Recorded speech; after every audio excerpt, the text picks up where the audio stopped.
Hər birinizi salamlayıram. Bu günlərin biz sizlə Azərbaycan torpaqlarının azad olunması və Nadir Şah Əfşar imperiyası haqqında danışacağıq. Dedik, nə baş verdi? Artıq 18-ci əsrin 20-ci illərində Səfəvilər dövlətinin siyasi vəziyyəti çox gərgin idi. Çünki Xəzəryanı ərazilər Rusların əlində idi, eyni zamanda Şərq ərazisi Əfqanların əlində idi, Qərb ərazisi də Osmanlıların əlində idi.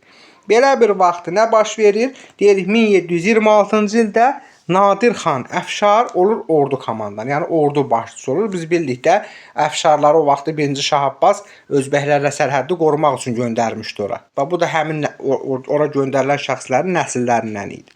Deyirik Nadir xan Əfşar hakimiyyətə gələndən sonra ilk növbədə nə edir? Əfqanları ölkədən qovub çıxardır. Hətta yazmış ki, Nadir xan Əfqanları qovdu, Heratı tutdu. Hətta Heratı ələ keçirmişdi. Ondan sonra deyirik ki, Nadir xan Əfşarın əsas işi Osmanlılara qarşı mübarizə olur. 1730-cu ildə Nadir xan Osmanlılara qarşı mübarizə qeyd eləmiş. Neyinir deməli? Deyirik, hərbi əməliyyatlara başlayır. Həmədandır, Kirmanşahdı Osmanlı ordularından təmizləyir. Eyni zamanda nə idi? Cənubi Azərbaycanda əsas dayaq məntəqəsi var idi Osmanlıların. Təbriz şəhəri idi. Ardınca deyirik, itki vermədən Ərdəbili azad elədi oralardan. Lakin həmin vaxtda Xorasanda 2-ci Təhmasibə qarşı üsyan baş verir. Ona görə də 2-ci Təhmasib Nadir xanı göndərir üsyanı yatırtmağa. Baxır ki, bu Nadir xanın artıq nüfuzu artır. Ona görə 2-ci Təhmasib öz nüfuzunu qaldırmaqdan ötürü 1731-ci ildə hərbi əməliyyata başlayır. Neyinir deyirik? Deyirik ki, hərbi əməliyyata başlamasına baxmayaraq İrəvan və Həmədan yaxınındakı döyüşlərdə ağır məğlubiyyətə uğradılır. Və Urmiyadır, Təbrizdir, Həmədandır, Kirmanşahdır. Bunlar dedik axı Nadir xan Əfşar azad eləmişdi. Onları yenidən Osmanlılar ələ keçirirlər. Və nəhayətində 1732-ci ildə Kirmanşah müqaviləsi bağlandı. Kimdən kimin arasında bağlanır Kirmanşah müqaviləsi? Səfəvilərlə Osmanlılar arasında. Yəni 2-ci Təhmasib bağlayır Kirmanşah müqaviləsi. Şərtləri nə idi? Araz çayı sərhəd olur. Elə bilin ki, bu Araz çayından cənubdakı olan ərazilər verildi kimə? Səfəvilərə. Şimalda qalan ərazi, yəni Şirvandır, İrəvandır, Gəncədir, Şamaxıdır, Dağıstandır, Tbilisdir, Gürcüstan ərazisi. Bunlar olur Osmanlıların, zaten onlar tutmuşdu da oranı. Arazdan cənubda olan ərazilərdə qaytarıb verirlər bunlara. Lakin nə baş verir? Deyirik ki, Nadir xan qayıdandan sonra bu Kirmanşah sülhünün şərtlərini qəbul etmir. Deyir, tamamilə tərk eləməlisiniz bunları. Və eyni zamanda 1732-ci ildə 2-ci Təhmasib ruslarla Rəş müqaviləsini bağlayır. Rəş müqaviləsinin şərtləri nə idi? Deyirik, Kürdən cənubdakı Xəzəryanı bölgələr Səfəvilərə qaytarılır. Axı bunlar Gilana qədər tutmuşlar, bura qədər tutmuşdular. Artıq Kürdən cənubdakı Səfəvilərin torpaqları qaytarılır, lakin bunlar da deyirlər ki, biz sizə söz veririk ki, nədir?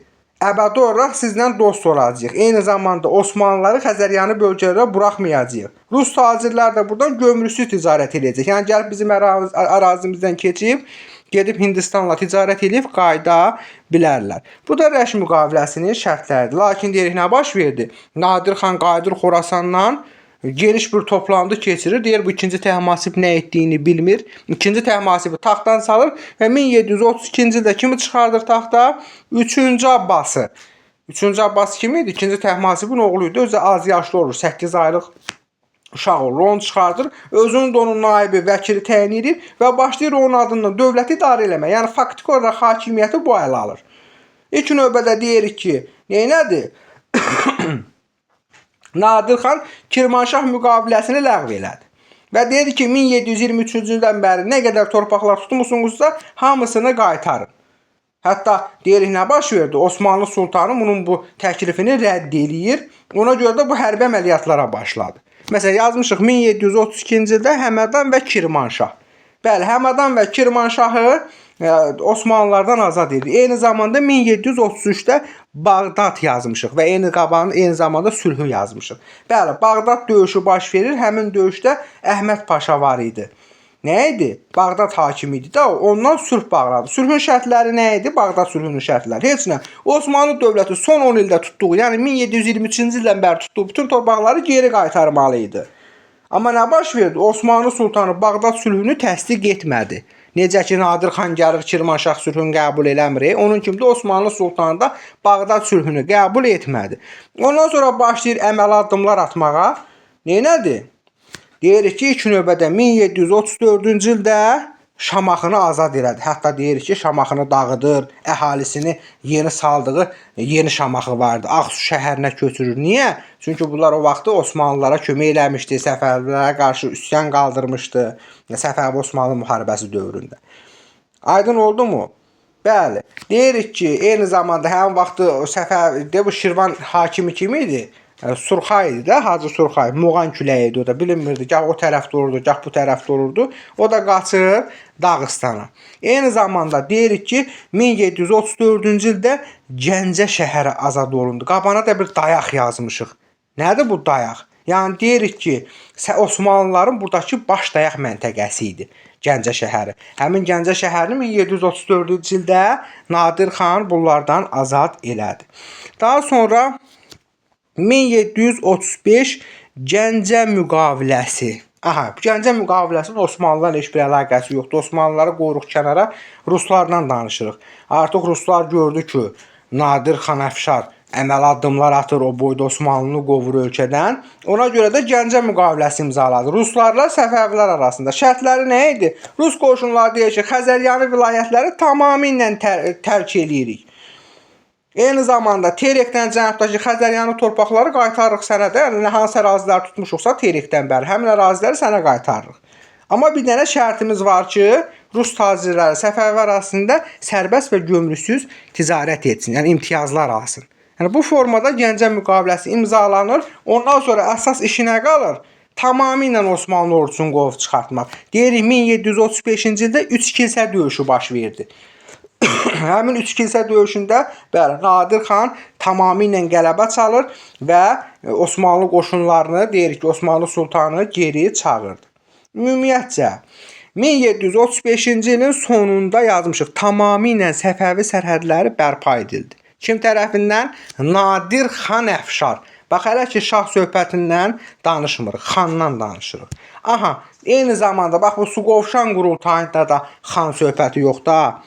Daha doğrusu şah söhbəti yoxdur. Çünki Muğan qurultayı Nadir xan Əfşara düşür. Muğan qurultayından sonra şah olur. Deyirik 1736-cı ildə yığır hamının ətrafında, deyir artıq bir iş görmüşəm, qocalmışam.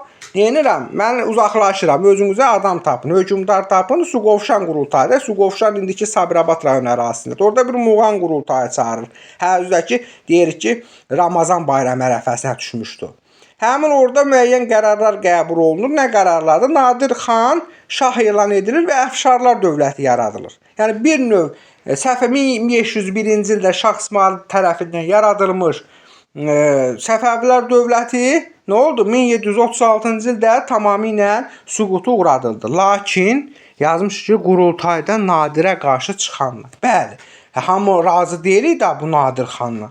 Bunun şah seçilməsinə qarşı çıxan bəzi feodallar var idi. Kimlər idi onlar? Məsələn, deyək Gəncə bəylərbəyini idarə edən Ziyadoğullar idi. Eyni zamanda Qarabağın 32-lər, Cavanşir, Kəbirli kimi tayfaları Nadirin şah seçilməsinə qarşı çıxırdılar.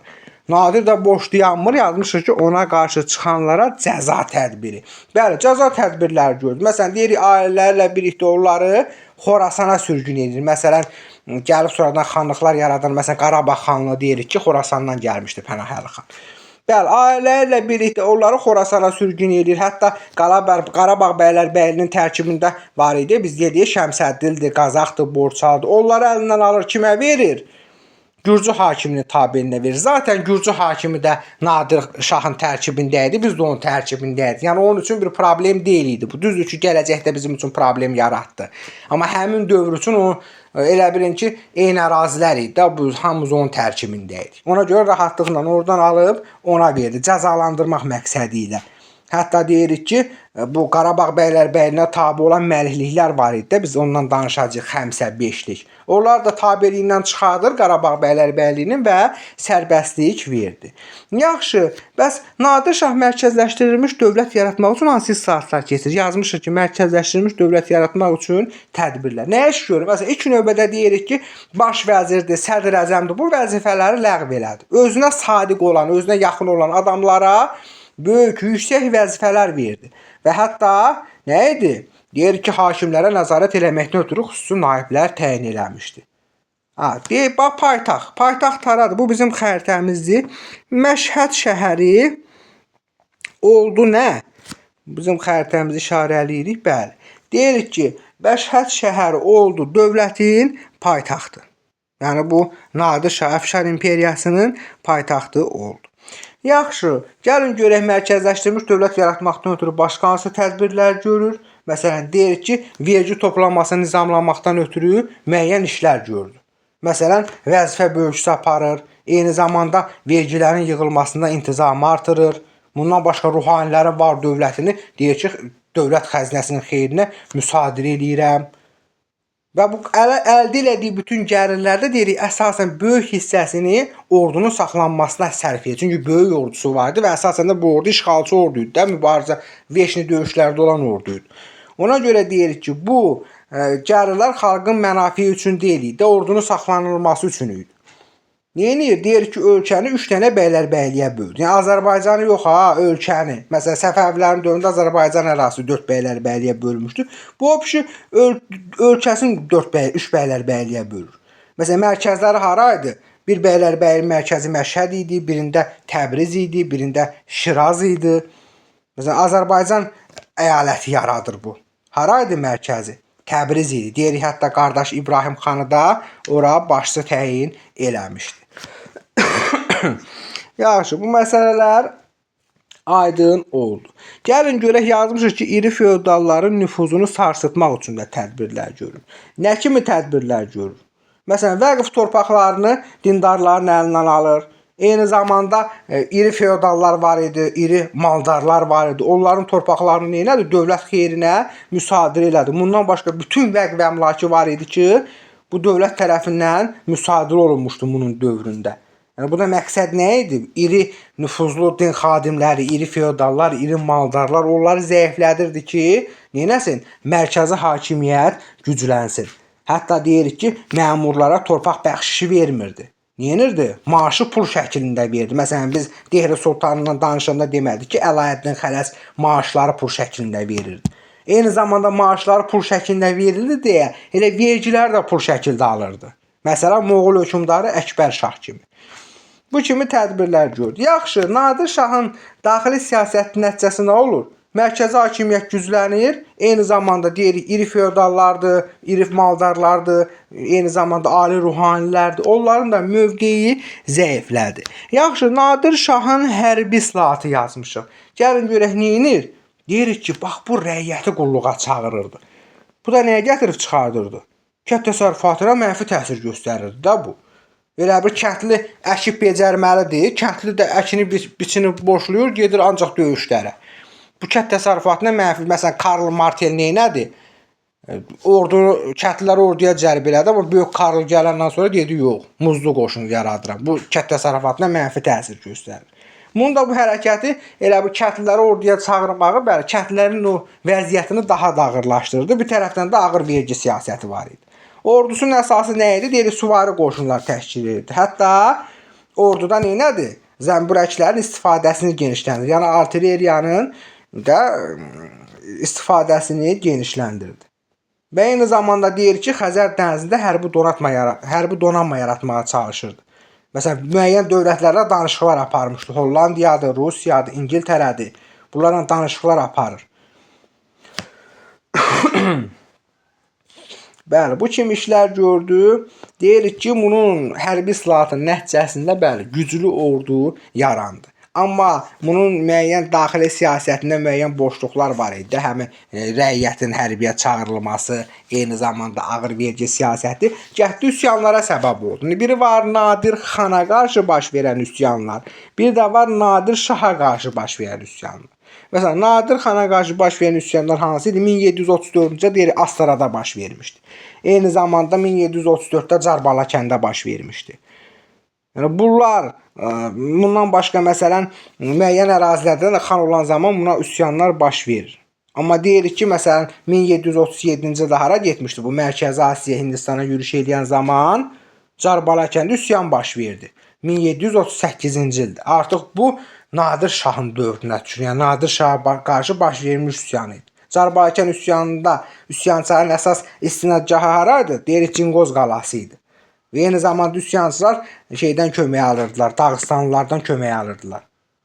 Üsyanı yad tutmaqdan ötürü Təbriz bəylərbəyliyin, Azərbaycan bəylərbəyliyinin başçısı kim idi? Nadir Şahın qardaşı idi də İbrahim xan. Cara qoşun yeridir, lakin deyir ki, həmin döyüşdə məğlub oldu İbrahim xan və öldürüldü.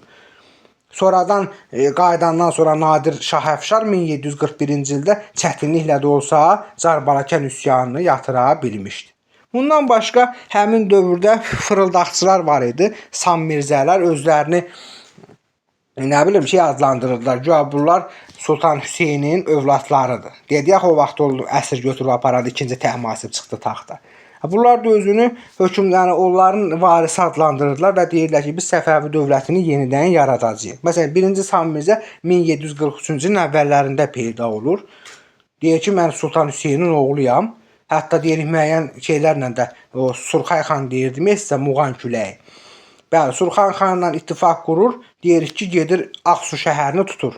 O Şamaxını dağıtmışlar da, hala Ağsuya köçürülmüşdür. Ağsu şəhərini tutur və eyni zamanda Ağsu şəhərini tutan sonra müəyyən tədbirlər görür. Neyinir? Xalqın rəğbətini qazanmalıdır. Nadir Şahı pis vəziyyətə qoyan nə idi? Ağır vergi siyasəti idi. İlk növbədə deyir ki, ağır vergilər ləğv etdi. Bu da bunun nüfuzunu artırdı. Amma çox davam eləmir. Çünki 1743-cü ildə Nadir Şah oğlunu göndərir bura. Nəsrullah Mirzəni göndərir. Şamağa yaxınında döyüşdə Nəsrullah Mirzə 1-ci Sam Mirzəni neyinir? Məğlubiyyətə uğradır, özünü də edam elətdirir. Surxay xan da yenə deyirəm də Muğan küləyidir. Təzədən qaçır gedir Dağıstana. Daha sonra 1743-cü ilin sonunda 2-ci Sam Mirzə üsyanı baş verir. Bunlar da özlərini yenə deyirəm də Sultan Süleymanın, daha doğrusu Sultan Hüseynin oğlanları adlandırmışdı. Güya bunlar Səfəvi taxtının qanuni varisləri idi. Əvvəlcə düzdür, Təbrizdə üsyana cəhd eləyir, lakin onun qarşısı alınır. Sonradan gəlir, burada yenidən üsyana başlayır. Bu da Surxay xanın oğlu ilə ittifaq qurur. Deyirik yenə də bu da gəlir, həmin vaxt artıq da Ağsu şəhərdə. Ağsu şəhərini ələ keçirir. 1743-cü ildə Şabran döyüşü baş verir. Həmin döyüşdə deyir Nadir Şahın qoşunlarını məğlubiyyətə uğradır. Ondan sonra Nadir Şah görür ki, artıq bu mənim göndərdiyim ordunu məğlubiyyətə uğradıb. Təcili Osmanlılarla müharibəni dayandırır, sülh bağlayır. Yəni çünki Nadir xan, Nadir Şah Əfşar həm xan olan vaxtı, həm də şah olan vaxtı Osmanlılarla müharibə aparıb. Osmanlılarla müharibəni dayandırır, bütün qüvvəsini həmin 2-ci Sam Mirzə üsyanına yönəldir. Bəli, 1743-cü ilin Ağsu çayı yaxınlığında döyüş baş verir ki, həmin döyüşdə deyirik Nəsrullah Mirzə 2-ci Sam Mirzəni məğlubiyyətə uğradır. 2-ci Sam Mirzə qaçır Ağsu qalasına, bəli, Ağsu qalasına qaçır. Oradan da qaçır gedəndə nədir onun adı? Gürcü çarının yanına. Gürcü çarı Kartli Kaxetiya çarı vardı. O 2-ci Sam Mirzəni əsir tutur, Teymraz 2-ci İraqlının atası.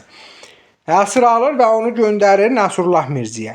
Ona görə Nadir Şah ürəklənir, götürür Qazax və Borçalı mahallarını Gürcü çarına peşkeş eləyir. Bundan başqa Ərdəbildə 3-cü Sam Mirzə üsyanı var ki, bu əsasən Azərbaycanın cənubunda qalxmışdı 1747-ci ildə. Ərdəbil Təbriz ərazilərində qalxmışdı. Yəni bunlar düzdür ki, o qədər uğur qazana bilmirdilər, amma Nadir Şah öləndən sonra qəti addımlar atırlar. Neyinirlər? Deyir ki, Təbrizdə bu Nadir Şah tərəfindən qoyulmuş idarə etmə sistemidir, vergi sistemidir, ləğv olunur. Və bundan başqa bütün xanlara məktub göndərilir ki, bizim hakimiyyətimizi qəbul elə. Düzdür ki, xanlar bunun məktubunu cavabsız qoyur və nəticədə Nadir Şahın əmisi oğlu vardı, Əmraslan xan. İndi biz Təbriz xanlığından danışanda ondan danışacağıq. Əmraslan xan tərəfindən deyir 3-cü Sam Mirzə məğlubiyyətə uğradılır, özünü də edam elətdirir. Bundan başqa Şəki üsyanı var idi ki, 1743-1746-cı illərdə olmuşdu. Hacı Çələbi başçılıq edirdi. Üsyanın səbəbi də Məlik Nəcəbin qəddarlığı və eyni zamanda ağır vergi siyasəti idi. Deyirik 1743-cü ildə neynədi? Hacı Çələbi Şəki vilayətini müstəqil xanlıq elədi. Özünü isə ilk Şəki xanı təyin edir. Belə bununla da deyirik ki, Azərbaycanda müstəqil xanların yaranması prosesinin əsası qoyuldu. Nə baş verir?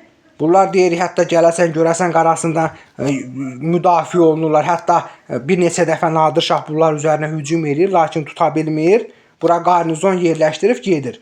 Lakin sonradan azlıq səbəbindən, bəli, 1746-cı ildə Nadir Şahın hakimiyyətini tanıyır. Deyir, məni vəkil vəzifəsində saxla, sənin hakimiyyətini tanıyacam. Süqutu da ki, aydın məsələdir. 1747-ci ildə, bəli, Şərqin sonuncu Fatihi, Avropalılar adlandırır bunu bu cür. Nadir Şah babamız 1747-ci ildə sui-qəsd nəticəsində öldürüldü və onun silah gücünə qurduğu dövlət süquta uğradı. Deyirik, bununla da bütün Azərbaycanda, eyni zamanda İranda, Mərkəzi Asiyada feodal dağırıqlığı dövrü başladı. Çünki nə baş verir? Hər tərəfdə müstəqil xanlıqlar, hakimiyyət uğrunda mübarizə başlayır. Bununla da elə bu ölkələrin əsl problemi başladı.